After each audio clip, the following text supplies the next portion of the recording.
찬송가 91장입니다. 91장.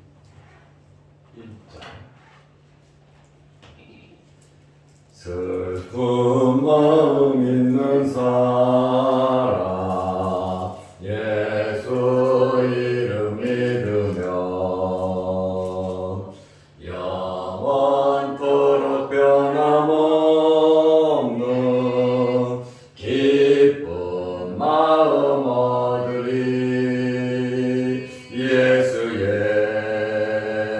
이름은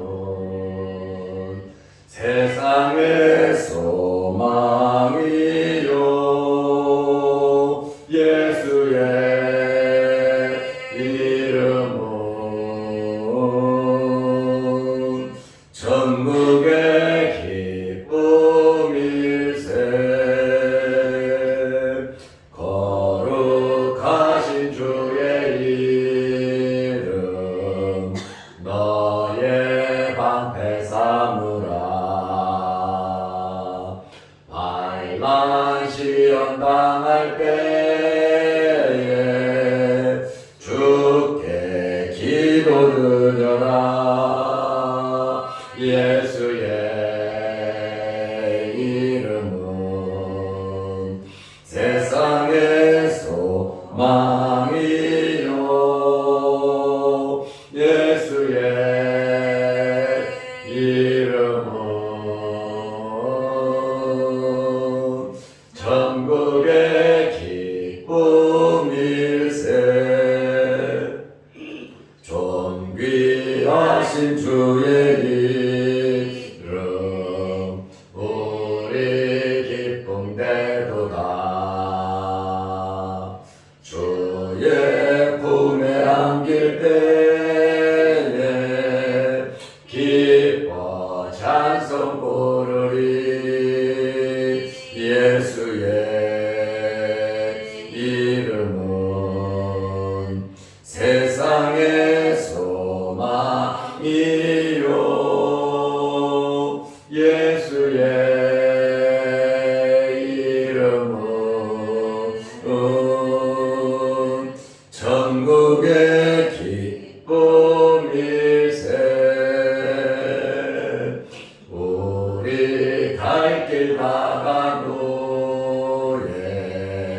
보좌 앞에 나가 왕의 왕께 경배하며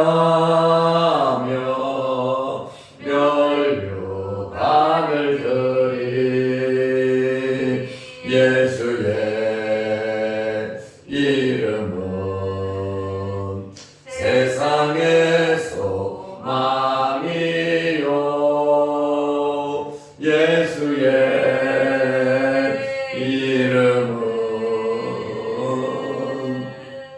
천국의 기쁨일세. 아멘. 사도신경으로 우리의 신앙을 고백하겠습니다. 전능하사 천지를 만드신 하나님 아버지를 내가 믿사오며 그의 아들 우리 주 예수 그리스도를 믿사오니 이는 성령으로 잉태하사 동정녀 마리아에게 나시고 본디오 빌라도에게 고난을 받으사 십자가에 못 박혀 죽으시고 장사한 지 사흘 만에 죽은 자 가운데서 다시 살아나시며 하늘에 오르사 전능하신 하나님 우편에 앉아 계시다가 저리로서 산자와 죽은 자를 심판하러 오시리라. 성령을 믿사오며 거룩한 공회와 성도가 서로 교통하는 것과 죄를 사하여 주시는 것과 몸이 다시 사는 것과 영원히 사는 것을 믿사옵나이다. 아멘. 하나님의 말씀 마태복음 1장 18절에서 25절 말씀까지 보겠습니다. 예수 그리스도의 나심은 이러하니라. 그의 어머니 마리아가 요셉과 약혼하고 동거하기 전에 성령으로 잉태된 것이 나타났더니 그의 남편 요셉은 의로운 사람이라 그를 드러내지 아니하고 가만히 끊고자 하여 이 일을 생각할 때에 주의 사자가 현몽하여 이르되 다윗의 자손 요셉아 내 아내 마리아 데려오기를 무서워하지 말라. 그에게 잉태된 자는 성령으로 된 것이라. 아들을 낳으리니 이름을 예수라 하라. 이는 그가 자기 백성을 그들의 죄에서 구원할 자이심이라 하니라.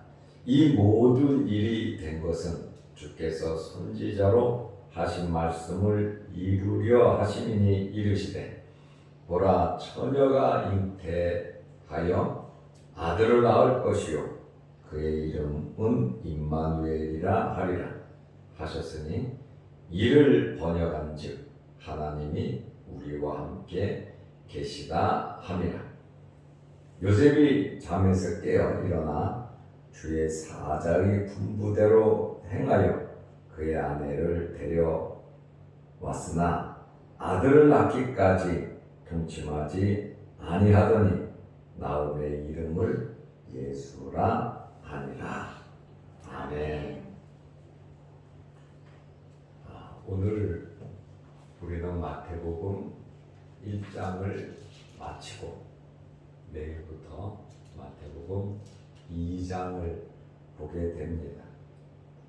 이제 마태복음 1장에서 족보에 대한 내용이 계속 나오다가 이제 예수 그리스도의 탄생에 대해서 말씀을 하고 있습니다. 구약 성경의 중심은 오실 메시아 예수 그리스도입니다. 신약 성경의 중심은 오신 메시아 예수 그리스도입니다. 이제 앞으로 남아있는 것은 예수 그리스도의 재림입니다.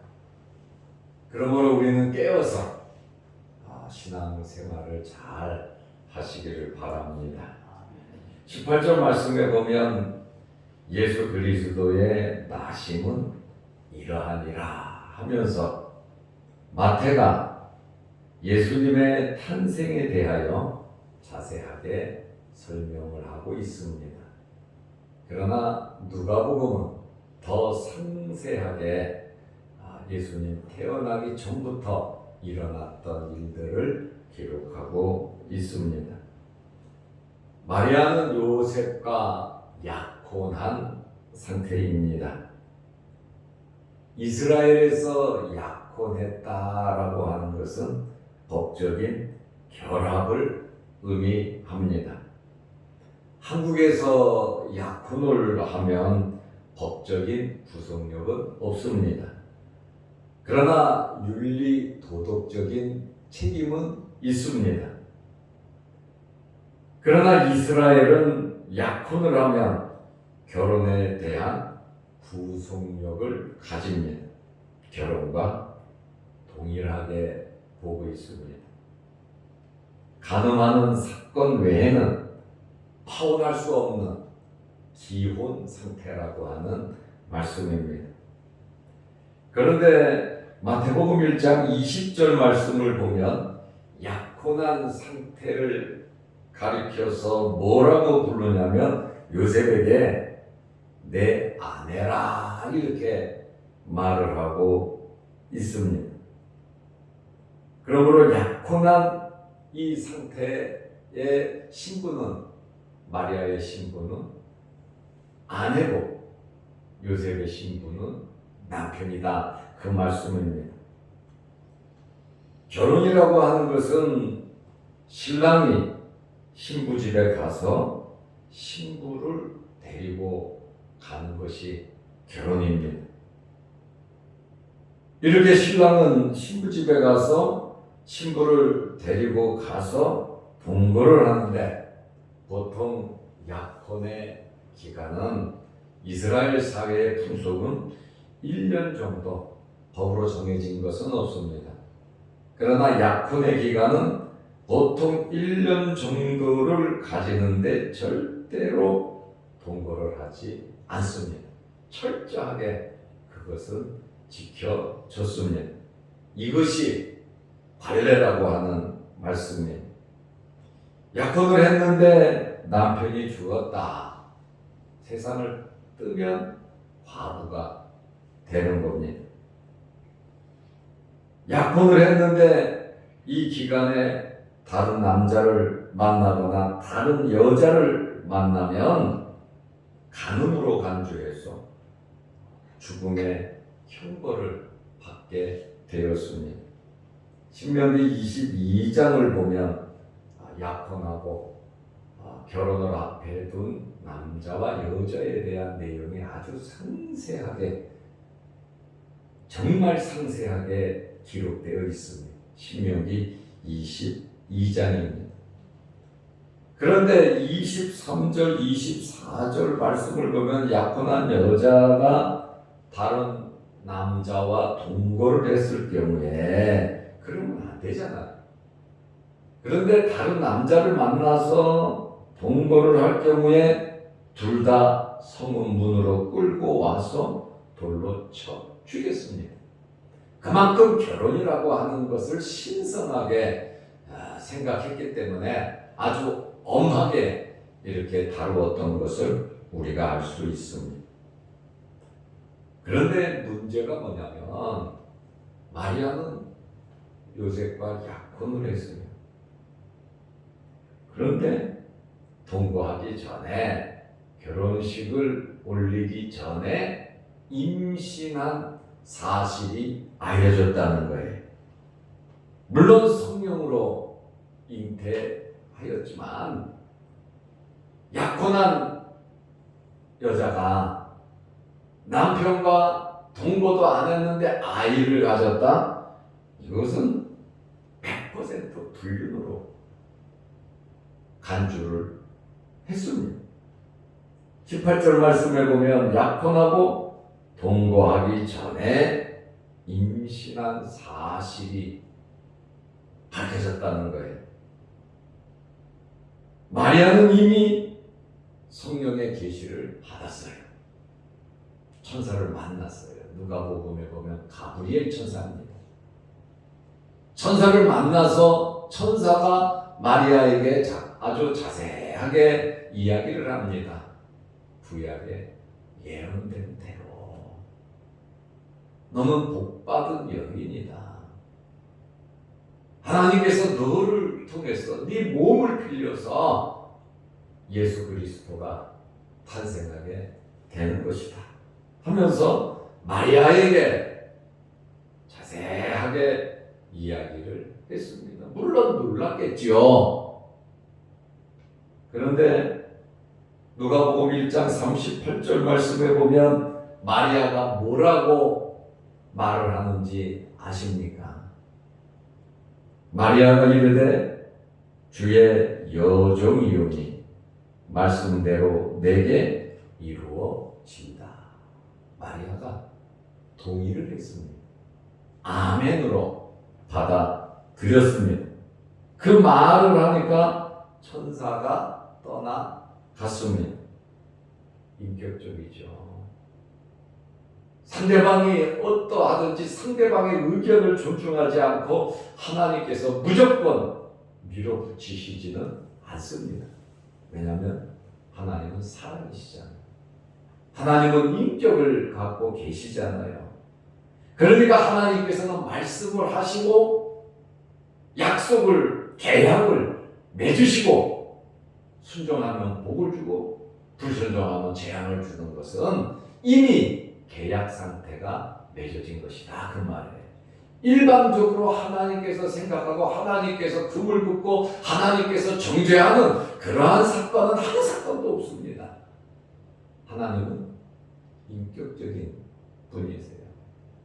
그래서 우리가 신앙생활을 강제적으로 하는 것이 아니고 자유롭게 인격적으로 신앙생활을 하는 것입니다.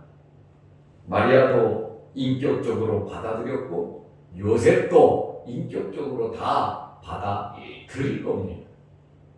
예수님께서 예수님의 제자들을 부르실 때에 베드로와 안드레를 부를 때에 그 즉시 순종했습니다.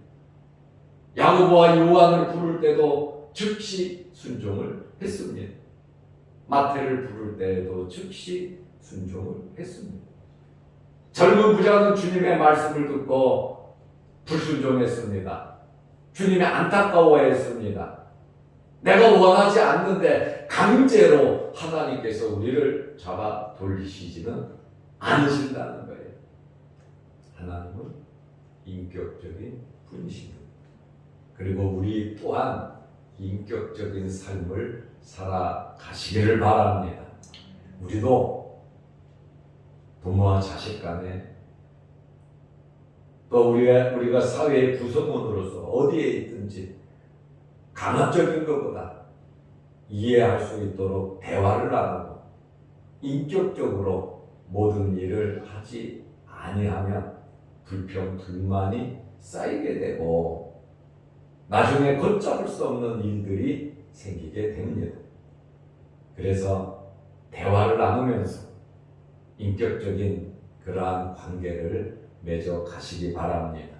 특별히 가정에서 더욱더 인격적인 관계가 맺어져야 합니다. 물론 부모로서 자식을 사랑하니까 잘못할 때는 엄하게 나무랄 수도 있습니다. 그것도 인격적으로 해가지 않으면 그 상처는 크다고 하는 거예요. 그래서 저는 이러한 말씀들을 보면서 하나님께서 하시는 일은 인격적이에요. 그러나 마귀가 하는 일은 절대로 마귀는 인격이 없습니다. 무자비합니다. 폭력적입니다. 그러므로 우리는 인격적인 신앙생활이 이루어져야 하는 것입니다.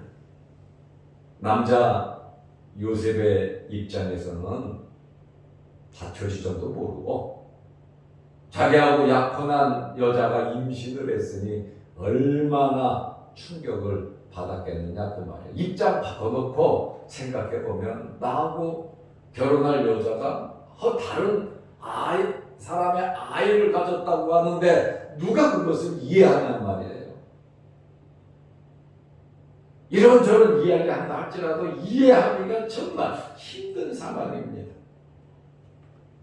요셉은 100% 이해할 수 없는 상황이란 말이죠. 그런데 요셉은 의로운 사람이라고 말을 하고 있습니다. 의롭다고 하는 것은 곱고 공정한 사람, 그리고 청명결백하여 불의에 굴복하거나 흔들리지 않는 신앙인으로서의 삶을 살아가는 사람입니다. 그런데 요셉의 입장에서 보면 자기가 이것을 공개해버리면 마리아는 부정한 여자가 되고 돌에 맞아 죽습니다.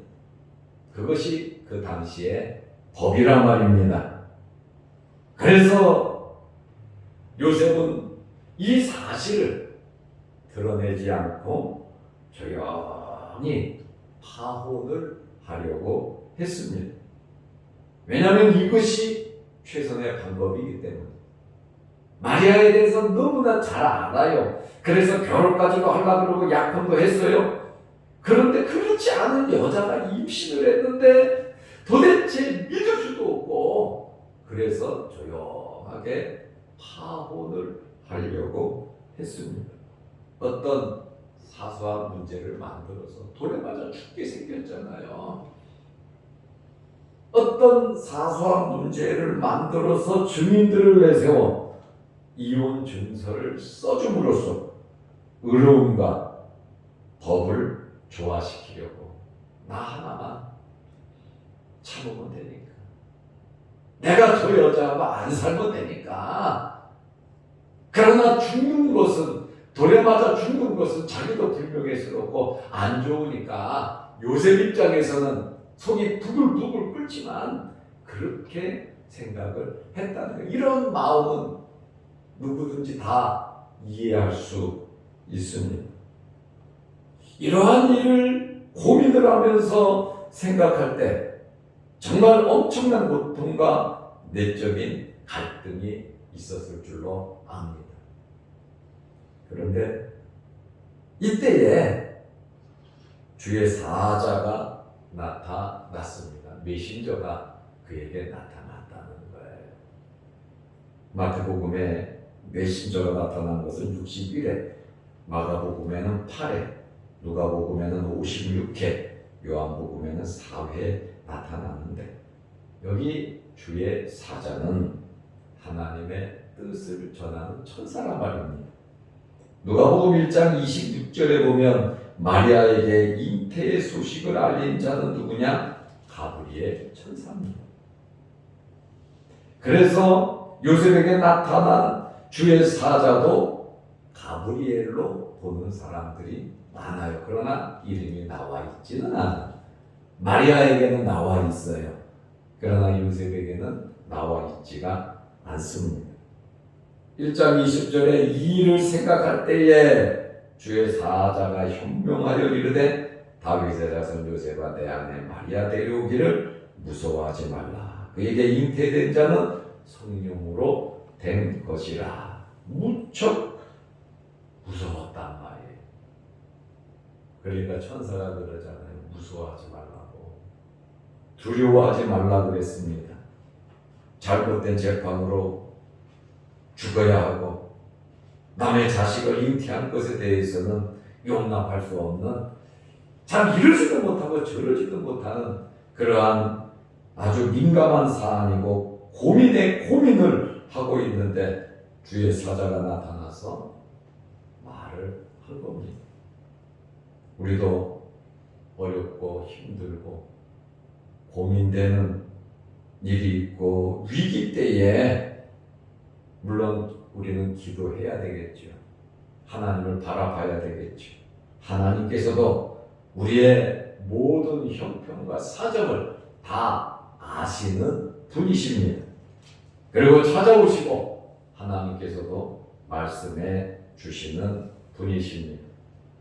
주의 사자가 요셉에게 말합니다. 다윗의 자손 요셉아, 다윗의 자손 요셉아. 다윗의 혈통으로서 메시아의 탄생을 알려주는 것이고 내 아내 마리아 데려오기를 무서워하지 말라.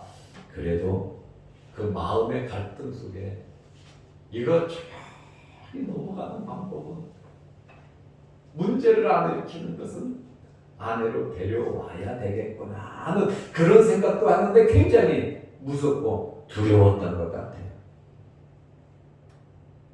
그에게 잉태된 자는 성령으로 되는 것이라. 이것은 정말 이해하기 힘든, 믿음이 아니고서는 이해하기 힘든 이야기를 주의 사자가 나타나서 예수님의 이 출생, 탄생의 비밀을 알려 주었습니다. 성령으로 잉태되었다 말을 합니다. 그리고 주의 사자가 아들이라고 알려주었고 이름이 예수, 예수라고 하는 이름의 뜻은 구원이라는 뜻입니다. 21절에 자기 백성을 저들의 죄에서 구원할 자이심이라. 예수라고 하는 이름의 뜻이 구원자라는 뜻입니다. 이렇게 된 것은 요셉에게 알려줍니다. 이사야 7장 14절, 이사야 선지자를 통해서 700년 전에 예언된 보라, 처녀가 잉태하여 아들을 낳을 것이요. 예수님 탄생 하시기 700년 전. 여기 처녀는 버진이라고 하는 용어인데 이것은 처녀를 의미합니다. 남자를 가까이 하지 아니한 처녀입니다. 젊은 여자를 가리키는 것이 아니에요. 좀 자유로운 성경 해석하는 사람, 성령으로 잉태되어 태어난 사실을 밝히지 않기 위해서, 감추기 위해서 젊은 여자로 번역을 하는 영어 성경도 있습니다. 그러나 버진으로 번역하는 그것이 원문과 같습니다. 처녀입니다. 처녀가 잉태하여 아들을 낳을 것이요 그의 이름을 임마누엘이라 하리라. 벌써 700년 전에 예언된 이 사실, 임마누엘이라고 하는 뜻은 하나님께서 우리와 함께 계시다라고 하는 그러한 뜻입니다. 요셉은 주의 사자의 이야기를 듣고 24절, 25절 말씀을 보면 100% 순종을 합니다. 우리도 살아가다 보면 어떤 결정을 내려야 할 때 너무 힘들 때가 참 많습니다. 요셉과 같이 정말 이러지도 못하고 저러지도 못하고 두렵기도 하고 무섭기도 하고 정말 우리의 삶 속에서도 이러한 어려운 일들이 우리에게 있을 때 하나님의 도우심이 여러분에게 있으시기를 바랍니다. 말씀을 통해서 우리가 증명을 해야 돼요. 기도하면서 조금 기다릴 필요성이 있습니다. 왜냐하면 하나님께서 환경을 변화시켜 주시기 때문에 그렇습니다. 요셉도 고민하고 생각할 거 정말 많이 했잖아요. 인간적인 생각이죠. 그러나 말씀 속으로 들어오고 또 기도하면서 영적으로 해석을 하다 보면은 인격적으로 내가 수용할 수 있도록 하나님께서 역사하신다고 하는 말씀이에요. 그냥 무조건 믿습니다. 그게 아니에요. 우리는 인격적으로 믿어야 합니다. 요셉은 주의 사자의 분부대로 아멘 하고 받아들여서 완전히 생각이 바뀌었지요. 자기 생각을 꺾고 말씀에 순종하는 대단한 신앙인이란 말이죠. 고집 부리지 않고. 그래서 우리는 하나님을 사랑하고 하나님을 신뢰하면 하나님의 말씀을 믿게 되어 있어요. 그러면 그 말에 순종을 하게 되어 있는 거예요. 사랑하는 사람의 말은 잘 듣습니다. 그러므로 우리는 하나님을 가까이 하고 하나님을 사랑해야 하고 하나님의 말씀인 성경을 보면서 우리 자신이 날마다 믿음이 성숙해서 우리의 생각이 하나님의 말씀과 같고 하나님의 생각과 같으시기를 바랍니다. 우리는 어떤 환경에서든지 마리아처럼 요셉처럼 하나님의 말씀에 순종해야 하는데 요셉도 아내를 데려왔어요. 예수님을 낳을 때까지 같이 잠을 자지 않았어요. 그리고 아들을 낳고 이름을 예수라고 했어요. 100% 순종했단 말이지. 오늘 18절 말씀대로 예수 그리스도의 나심에 대해서 누가복음에는 참 자세하게 이 전의 상황이 설명되어 있는데 마태는 아주 간략하면서도 깊이 있게 구약에 예언된 대로 성령으로 잉태되었다라고 하는 이 사실을 임마누엘 이러한 이 사실을 잘 알려주고 있습니다. 우리도 이 말씀을 통해서 인격적인 하나님과의 교제와 성숙함이 저와 여러분들에게 있으시기를 바랍니다.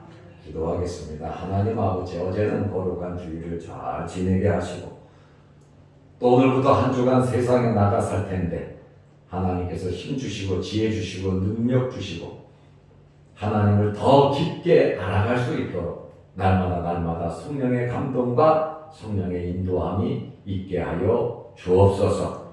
오늘도 이 새벽에 주의 전에 나와 예배드리며 기도합니다. 유튜브 영상을 보면서 함께 기도합니다. 우리의 기도를 들어 주옵소서. 오늘 수술을 하는 이정순 집사님 붙잡아 주셔서 수술이 잘 마무리될 수 있도록 하나님 붙잡아 주시고 건강케 하옵시고 수술을 마친 성향숙 권사님 완전케 깨끗하게 치료하여 주옵소서. 오늘도 이 새벽에 기도합니다. 하늘문 열리게 하시고 응답하여 주옵소서. 예수님의 이름으로 기도드리옵나이다.